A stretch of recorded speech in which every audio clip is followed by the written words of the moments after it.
Bueno, buenas tardes mis amados hermanos, que el Señor les bendiga. Le damos gracias al Señor por esta nueva oportunidad que Él nos brinda de poder estar aquí reunidos este día miércoles para dar continuidad a nuestro tiempo en la iglesia Pasto Fresco, nuestro tiempo de capacitación y de discipulado. Vamos en primer lugar, a tener un tiempo de oración para poner todo lo que vamos a compartir en las manos del Señor. Padre, te damos gracias en el nombre de Jesús. Invocamos tu nombre en esta hora, mi Dios, para agradecerte esta nueva oportunidad que usted nos da de congregarnos en su nombre. Creemos que usted está aquí entre nosotros. Gracias, Padre, por este momento de enseñanza, de capacitación que usted nos permite disfrutar. Le pedimos por todos y cada uno de los hermanos que hacen vida en la iglesia, los que no han podido venir hoy, bendígales donde quiera que se encuentren. También, Señor, le pedimos por aquellos que nos ven a través del canal, para que usted también hable a sus corazones y trate con cada uno de ellos. Desde ya dejamos esta actividad en sus manos y el resto de las actividades que tenemos pautadas para lo que resta de esta semana. Gracias, mi Dios, por todas las cosas. En el nombre de Jesús. Amén. Bueno, mis amados hermanos, como saben, pues tenemos este tiempo de capacitación. Tenemos 3 espacios que estamos trabajando. El primer espacio es para dar algunas orientaciones generales, direcciones generales en relación a lo que es la capacitación a los santos, el discipulado, orientar en cuanto a lo que es la evangelización, etcétera, etcétera, ¿no? Ahí vamos a dar algunos tips muy generales, muy básicos al respecto. El segundo tiempo es la enseñanza que corresponda propiamente dicha. En esta oportunidad estamos trabajando el Evangelio de Juan. Estamos estudiando ese maravilloso libro de la Biblia que tiene mucho que enseñarnos a nosotros y a la iglesia. Y la última parte es hacer una aplicación general de lo que nos enseña el texto en cuestión a la vida del discipulado y a la vida del crecimiento y desarrollo cristiano. Entonces vamos hoy con el primer tiempo, que lo he denominado Capacitando a los Santos. En esta ocasión, ese espacio sería Capacitando a los Santos número 3. Los que toman sus notas para que tengan la oportunidad de llevar la secuencia de estos tips. En esta tercera entrega de Capacitando a los Santos vamos a compartir muy brevemente sobre aquellas evidencias bíblicas que caracterizan y definen a un discípulo de Jesucristo, de cara a que el mandato que el Señor nos ha dado es hacer discípulos, por lo cual la iglesia tiene esa tarea muy importante. Todas nuestras actividades, la visión de la iglesia, el trabajo de la iglesia, siempre debe apuntar desde diferentes ángulos a hacer de los creyentes discípulos comprometidos con el Señor y comprometidos con su obra. Así que en ese sentido podemos decir que el cristiano genuino y el cristianismo verdadero en sí consiste principalmente y en una demanda de nuestro Señor en una entrega absoluta al Señor Jesucristo, sin ningún tipo de reservas. El Señor no está buscando personas que le dediquen parte de su tiempo, que le dediquen parte de lo que ellos son o de lo que ellos tienen. El Señor busca personas que estén dispuestas a darle siempre el primer lugar en su vida y que a partir de eso, entonces se configura y se acomodan todas las demás personas, todas las demás situaciones que podamos tener en nuestra vida. En este orden de ideas, las Sagradas Escrituras enseñan acerca de las evidencias de estar creciendo como un verdadero discípulo de Cristo. Voy a nombrar algunas de ellas y a referirlas muy brevemente. En primer lugar, un discípulo de Jesucristo se caracteriza por un amor supremo por Jesucristo. Dice la Biblia en Lucas 14:26, si alguno viene a mí y no aborrece a su padre y madre y mujer e hijos y hermanos y hermanas, y aún también su propia vida, no puede ser mi discípulo. Por supuesto que el Señor no está hablando de despreciar, de odiar o de desechar a nuestra familia. La palabra aborrecer aquí da la idea o el entendimiento de prioridad. Es decir, primero está el Señor y luego está el padre, la madre, la mujer, los hijos, los hermanos, las hermanas. El mismo Jesús dio testimonio de eso, diciendo que su padre, sus hermanos, son aquellos que hacen la voluntad de Dios. En segundo lugar, un discípulo de Jesucristo se caracteriza por permanecer continuamente en las Escrituras. Dice la Biblia en Juan capítulo 8, versículo 31 al 32, dijo entonces Jesús a los judíos que habían creído en él: si vosotros permanecéis en mi palabra, seréis verdaderamente mis discípulos, y conoceréis la verdad, y la verdad os hará libres. Es interesante este versículo que aparece en Juan 8, porque el Señor está centrando el descubrimiento de la verdad en la palabra de Dios. En la palabra de Dios está revelado la persona de Jesucristo y están reveladas las verdades que nosotros como hijos de Dios debemos conocer, debemos aprender y debemos practicar. Así que un amor supremo por el Señor Jesucristo. Él es el centro de nuestra vida, es nuestro Señor, es nuestro Dios, es nuestro Salvador, a quien servimos, a quien seguimos. En tercer lugar, un discípulo de Jesucristo tiene una actitud permanente de desprendimiento de las cosas materiales. Dice en Lucas capítulo 14, verso 33, así pues, cualquiera de vosotros que no renuncia a todo lo que posee, no puede ser mi discípulo. Igualmente, la idea acá es que las cosas no nos controlen, que las cosas no sean nuestra prioridad, que las cosas materiales no nos hagan estorbo en nuestro servicio al Señor y en nuestra prioridad en Jesucristo y en su obra. Decir que Jesucristo está en primer lugar es exactamente igual a decir que la obra del Señor Jesús está también en primer lugar. Así que, como podemos ir viendo, el carácter de un discípulo de Jesucristo está delimitado por estas aristas que el Señor enseñó en su palabra y que enseñó en su oportunidad a los discípulos en su tiempo. En cuarto lugar, también, un discípulo genuino de Jesucristo se caracteriza porque ama fervientemente a sus compañeros cristianos. Algo importantísimo en la iglesia del Señor es el sentido de propósito, el sentido de unidad. Que todos juntos, en el amor del Señor, coadyuvemos para la obra del Señor, coadyuvemos para el crecimiento de nuestros hermanos. Cada uno cumpliendo con su rol, cada uno ejerciendo el llamado que Dios le ha dado y cada uno colaborando con el Señor en la obra que Él nos ha dejado. Dice en Juan 13:35, en esto conocerán todos que sois mis discípulos, si tuviereis amor los unos por los otros. Este es un principio que el mismo apóstol Juan luego desarrolló ampliamente en aquel escrito conocido como la primera carta del apóstol Juan.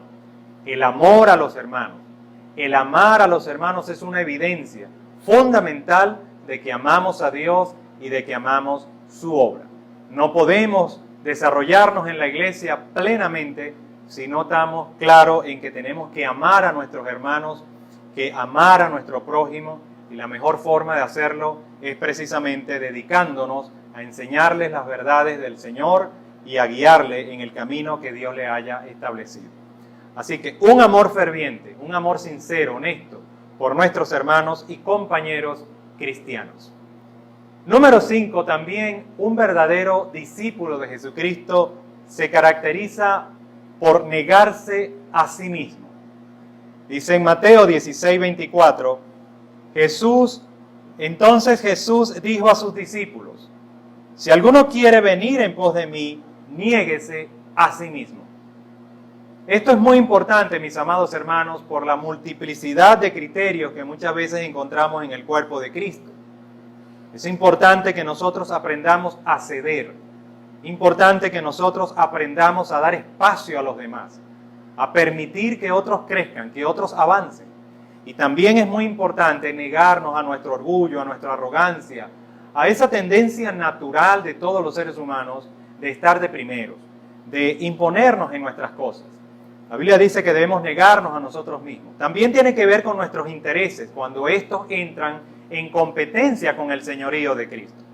Es renunciar al ejercicio de nuestra voluntad, renunciar al ejercicio de nuestros deseos, de nuestros anhelos y colocar todo eso a los pies del Señor y decirle con sinceridad: Señor, haz de mí lo que tú quieras hacer y guíame por donde tú me quieras guiar. Y esperar que el Señor responda y esperar que el Señor haga su obra. Número 6. Un verdadero discípulo también se caracteriza por tomar la cruz. Dice en Mateo 16:24 y también en Lucas 14:27, entonces Jesús dijo a sus discípulos: si alguno quiere venir en pos de mí, niéguese a sí mismo y tome su cruz. ¿Qué significa tomar la cruz? ¿Qué quería decir el Señor con esa expresión? Por una parte, la idea aquí es asumir los rigores del discipulado. Mis amados hermanos, el discipulado no es solamente una clase. El discipulado es un estilo de vida, permanentemente renunciando, permanentemente dando de nosotros al Señor. El discipulado también implica sacrificio, implica el ejercicio de una fe a veces en un mundo hostil y difícil. De tal manera que tomar la cruz implica eso y también implica asumir nuestra responsabilidad como discípulos de Jesucristo. También en Lucas 14:27 el Señor dijo: el que no lleva su cruz y viene en pos de mí, no puede ser mi discípulo. Fíjense cómo el Señor es tan enfático, tan claro, tan transparente. Él sin medias tintas y sin muchas vueltas y con toda claridad dice: no puede ser mi discípulo. Ser discípulo del Señor Jesucristo entonces implica asumir las prerrogativas que el mismo Señor Jesús ha establecido para aquellos que deciden ser sus seguidores en el Señor y que Dios ha transformado sus corazones y cambiado sus vidas para seguir a Jesús. Y un último aspecto que voy a compartir en este espacio es que un discípulo de Jesucristo, y esto pareciera obvio, pero no siempre es así, decide seguir a Jesús cueste lo que cueste. En otras palabras, seguir decididamente a Jesucristo. Mis hermanos, en nuestro contexto occidental, de pronto esto no nos hace mucho peso. Pero es importante que recordemos que en este momento, en aproximadamente 112 países del globo terráqueo, es muy difícil ser cristiano. Hay países en este momento donde ser cristiano significa una sentencia de muerte.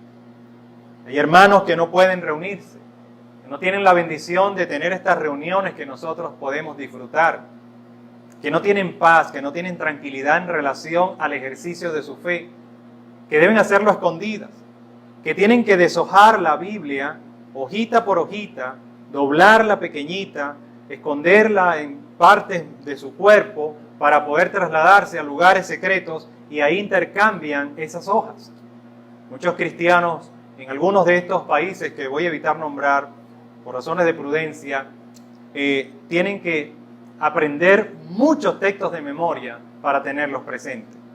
De tal manera que en esos contextos seguir decididamente a Jesucristo implica un gran esfuerzo. Nosotros aquí todavía contamos con una bendición de amplitud y podemos seguir a Cristo libremente. Pero tal vez nos venga bien seguir el ejemplo de estos hermanos que están en contextos extremadamente difíciles en este día.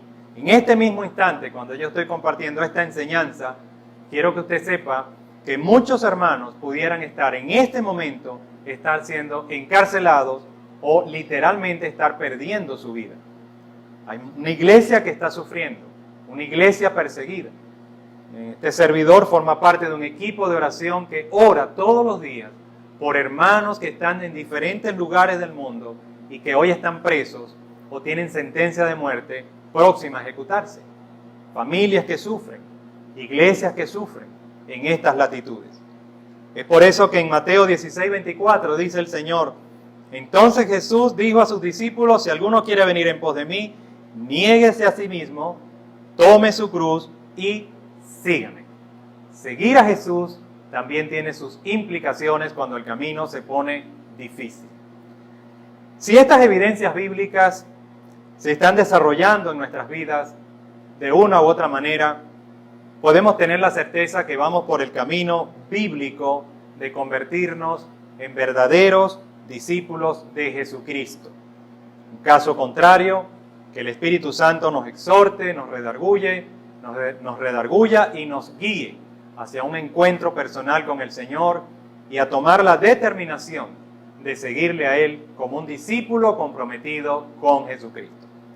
Así que, mis hermanos, pues este es el primer espacio en este tiempo de capacitación, que espero que usted lo reflexione, lo piense, puede buscar las citas con calma, tomar nota y incorporar estos elementos a su entendimiento de la vida cristiana, porque solamente un discípulo genuino de Jesucristo puede hacer de otro un discípulo genuino de Jesucristo, puede tener un entendimiento claro de lo que significa el discipulado, el crecimiento y el desarrollo en Jesucristo. Bueno, terminado este espacio, vamos entonces ahora a nuestro segundo tiempo, nuestra segunda sección, que tiene que ver con el desarrollo de la enseñanza que venimos viendo en este libro tan importante, que lo hemos comentado varias veces, como es el Evangelio de Juan. Hoy estamos ya a la altura del capítulo 3 y vamos a comentar los versículos 1 al 21. Ya en las clases anteriores pudimos desarrollar el capítulo 1 y el capítulo 2 del Evangelio de Juan. En estos dos capítulos vimos a Jesús siendo presentado ampliamente. Vimos a Jesús también siendo objeto del testimonio de Juan el Bautista. Vimos a Jesús de igual manera haciéndose de sus primeros 5 discípulos.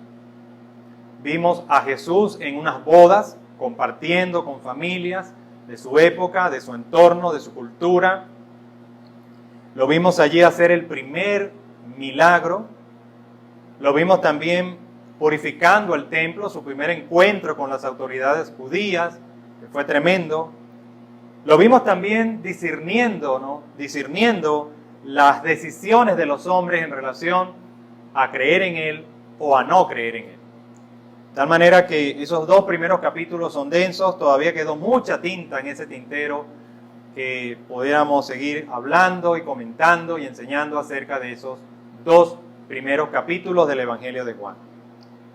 Ahora pasamos a otra escena, a otro contexto, y vamos a ver a Jesús ahora conversando con una persona que le visita.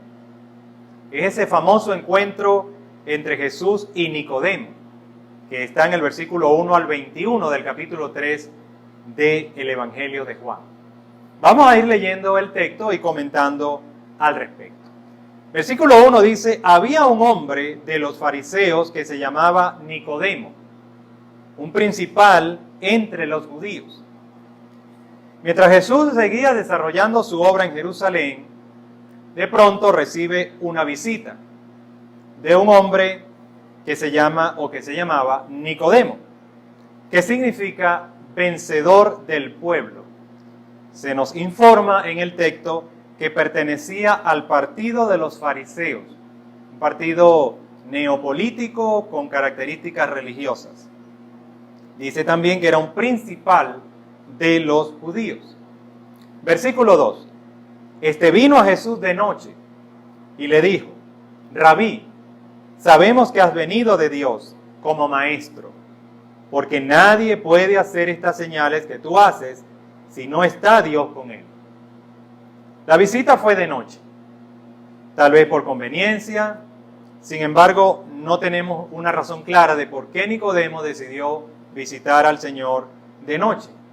Lo que sí está claro en el texto es que Nicodemo reconoce que Jesús tenía una relación muy estrecha con Dios, porque él entendía que era la única razón por la cual el Señor podía hacer aquellas señales que ya habían sido tan extraordinarias que ya muchas personas estaban comentando acerca de eso.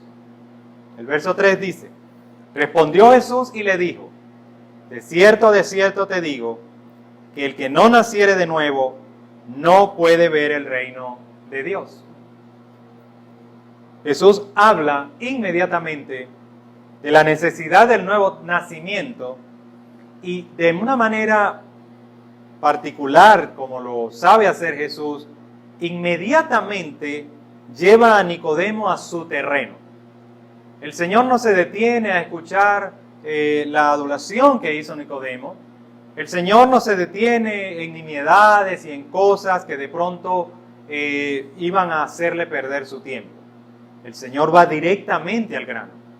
Y aquí se pone de manifiesto las palabras de Jesús cuando dijo: yo vine a buscar lo que se había perdido. El Señor se trajo a Nicodemo a su terreno y allí comienza a trabajarlo, como lo vamos a ver en el resto del diálogo.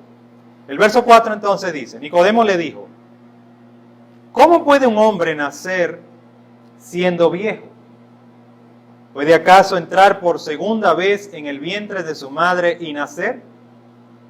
Aquí Nicodemo demuestra claramente que aunque era un principal de los judíos que manejaban la ley, manejaban los profetas, que eran los dos grandes centros de estudio, material de estudio de los fariseos, de los saduceos y de todos ellos, él no había comprendido en absoluto el profundo significado de las palabras del Señor Jesús. Dice el versículo 5: respondió Jesús: de cierto te digo, es decir, no hay duda de eso, que el que no naciere de agua y del Espíritu no puede entrar en el reino de Dios.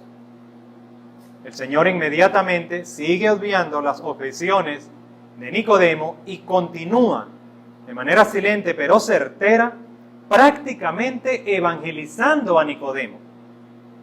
Noten ustedes que Jesús no cae en la trampa de la discusión, no cae en la trampa de la contienda, no cae en la trampa de la lucha de ideas. Jesús va directamente a su objetivo, va directamente a tratar de mostrarle a Nicodemo la verdad.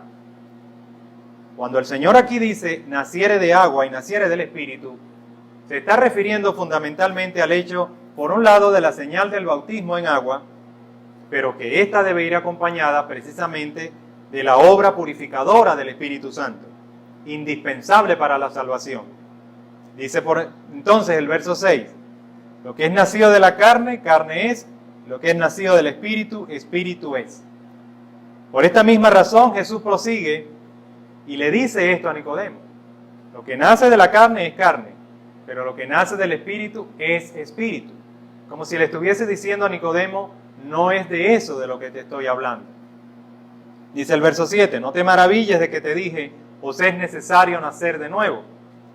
A Nicodemo todo aquello le parecía sumamente extraño. Estaba acostumbrado a la idea de salvación por medio de las obras de la ley, por un acto del hombre.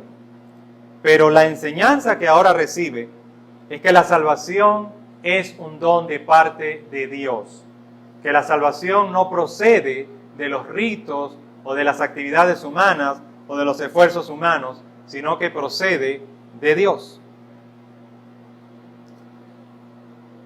Dice el verso 8, el viento sopla de donde quiere y oyes su sonido, mas ni sabes de dónde viene ni a dónde va. Así es todo aquel que es nacido del Espíritu. Toda esta extraña conversación para Nicodemo, el Señor la sigue tratando de aclarar.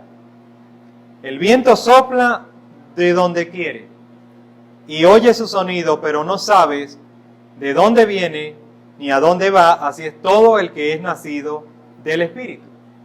La relación del viento con respecto al cuerpo lo sentimos, pero no sabemos de dónde viene y no sabemos a dónde se dirige. Se asemeja a la obra del Espíritu en el alma. No sabemos realmente qué es lo que pasa, ni cómo pasa. Pero la acción soberana de Dios, a través de su Espíritu Santo, cuando obra en nuestro corazón, de una manera incomprensible y misteriosa, sí podemos sentirla. Sí podemos sentir que algo en nosotros se ha transformado. Nuestros pensamientos, nuestro vocabulario, nuestros sentimientos, nuestros intereses, nuestro carácter, todo ha sido tocado por el Señor y comienza un cambio. ¿Cómo sucede? ¿De qué manera sucede?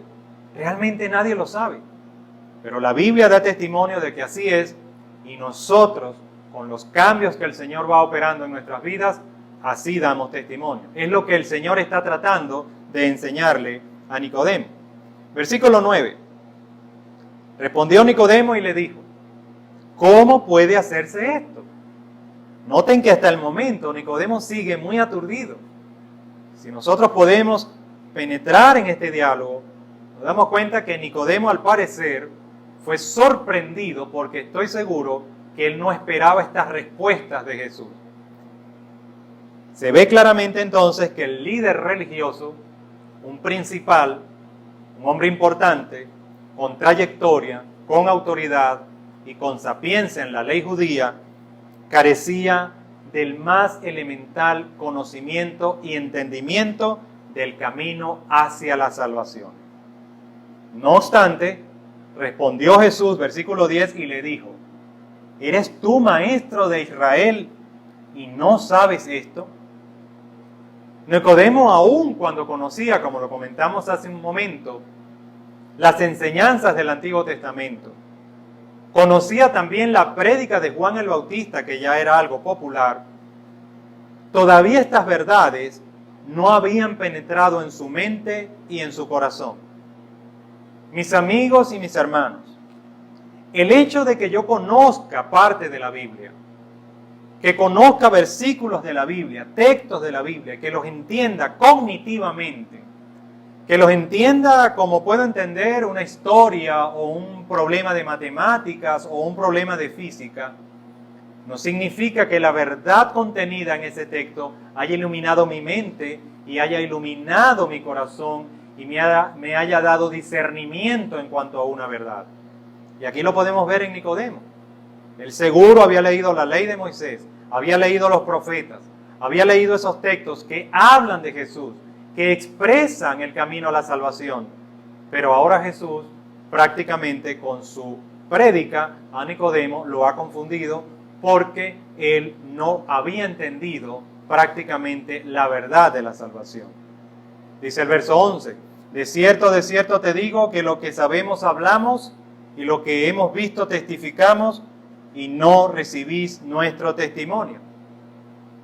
Ahora Jesús habla a Nicodemo y le sigue diciendo: ciertamente, Nicodemo, lo que nosotros sabemos, hablamos porque lo hemos visto y damos testimonio. Y dice luego el 12: si os he dicho cosas terrenales y no creéis, ¿cómo creeréis si os dijere las celestiales?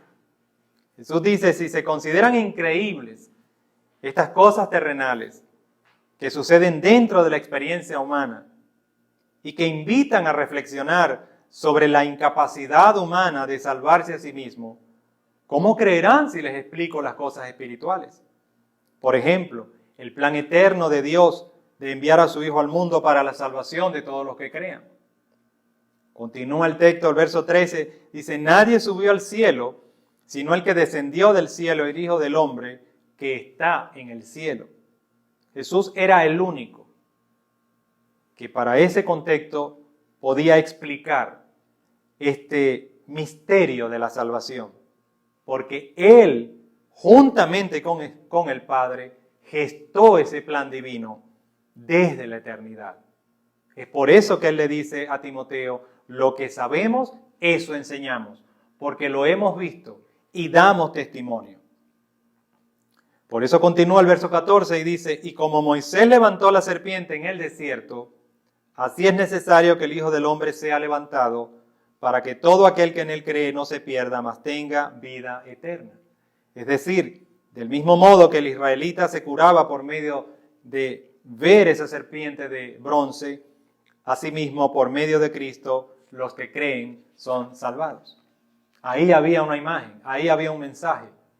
Y es que hay que decir aquí que todo el Antiguo Testamento, desde Génesis hasta Malaquías, todo ese bloque de libros, sin excepción, todos y cada uno de ellos, los salmos, los proverbios, Eclesiastés, la poesía hebrea, la ley, los profetas mayores, los profetas menores, todo el estamento antiguo testamentario tiene un solo tema: Jesucristo. Todos me llevan a Él. Todos me llevan a Cristo. Los judíos no habían visto eso.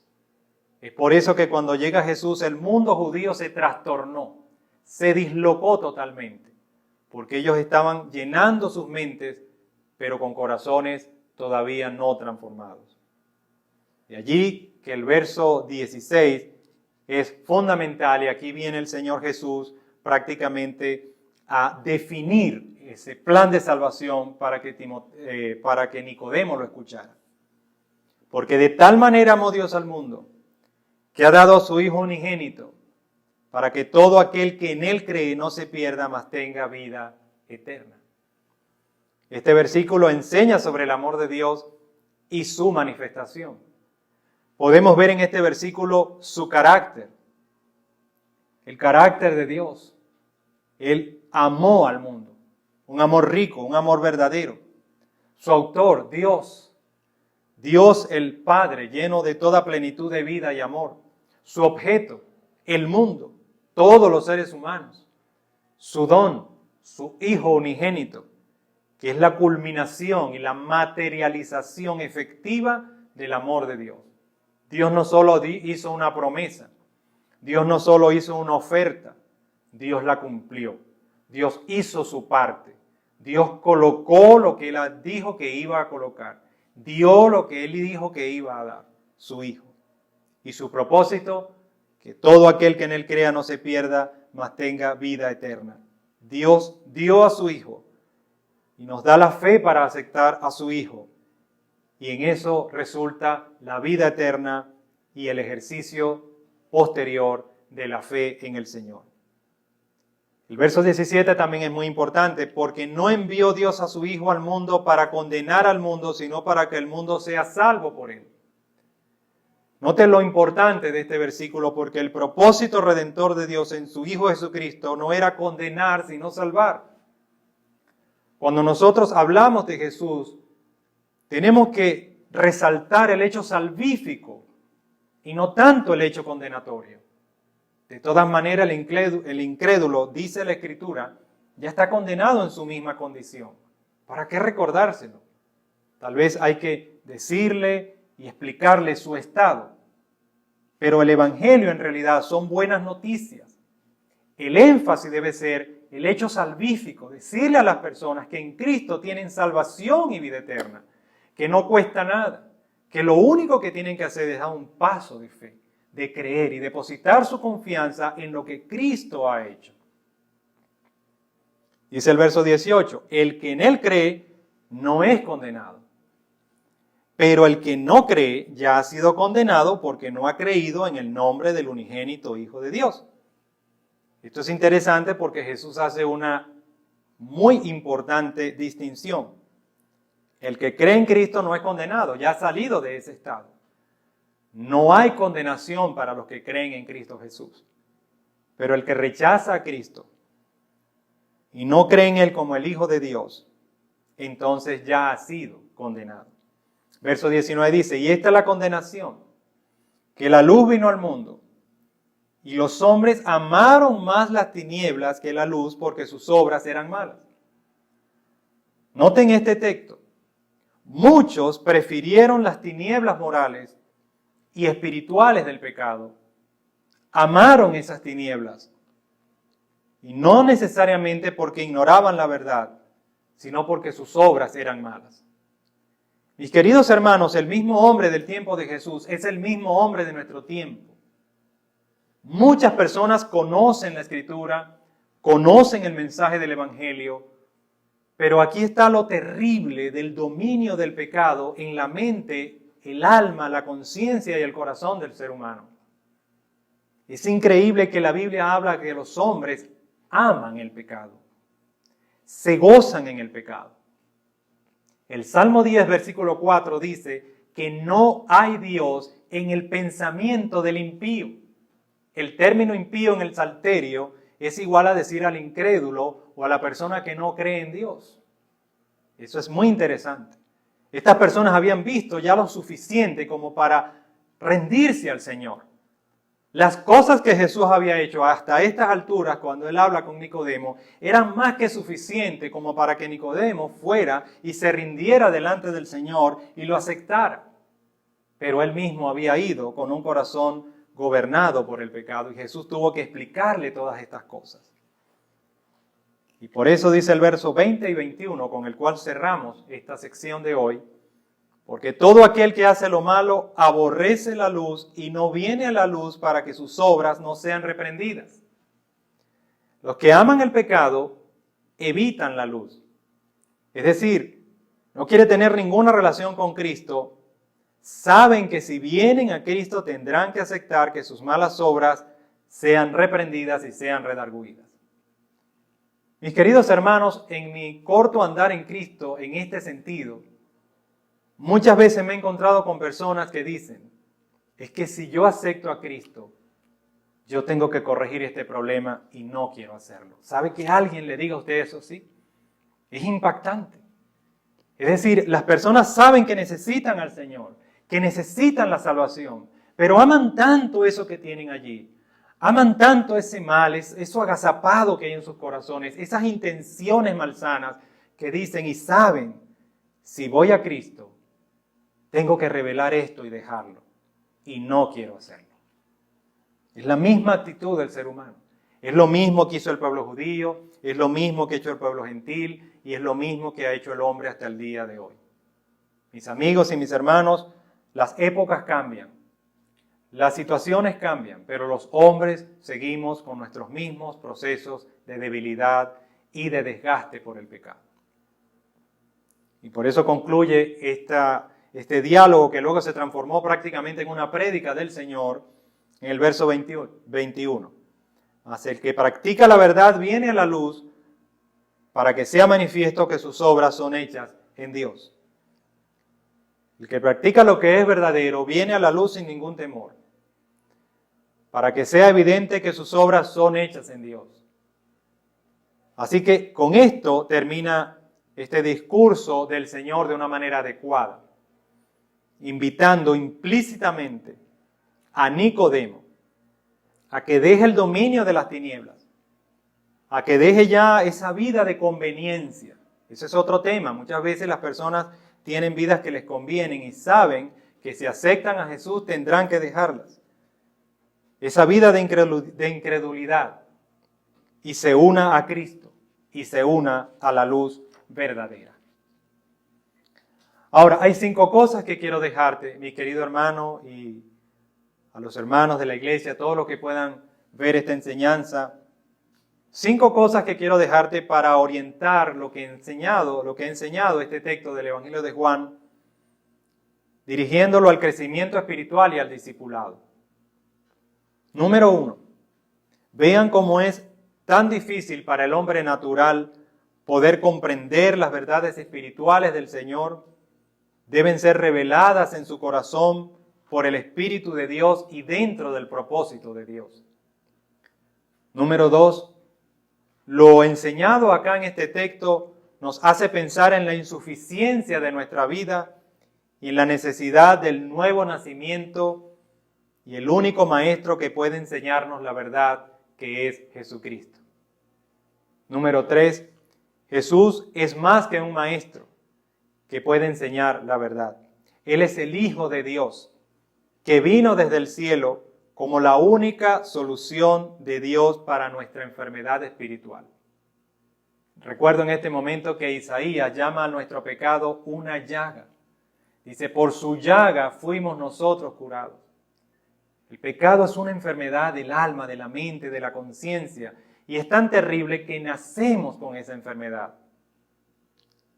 El versículo 4 dice, el punto número 4 es que este diálogo entre Jesús y Nicodemo también es muy importante porque nos hace meditar en el milagro del amor de Dios, en su increíble regalo, en su propósito final, en la necesidad de la fe, pero también nos hace meditar en la torpeza de la incredulidad. Es importante, amigo mío y hermanos todos, que entendamos algo. Nosotros no hemos buscado al Señor. Él nos buscó a nosotros. Desde antes de la eternidad ya estábamos en su pensamiento. Y solamente ese hecho es como para estar agradecido al Señor permanentemente. Señor, gracias porque pensaste en mí, pensaste en nosotros antes de que yo naciera. Ya yo estaba en tus planes, ya estaba en tu mente, ya iba a ser yo objeto de tu amor. Y finalmente, el cierre del discurso de Jesús, el que practica la verdad viene a la luz, es adecuado para nosotros hoy también. Este texto nos invita a todos, implícitamente, a que dejemos el dominio de las tinieblas, a que dejemos el dominio de la incredulidad, de la rebelión que yace dentro de nosotros, y que sigamos creyendo en Jesucristo.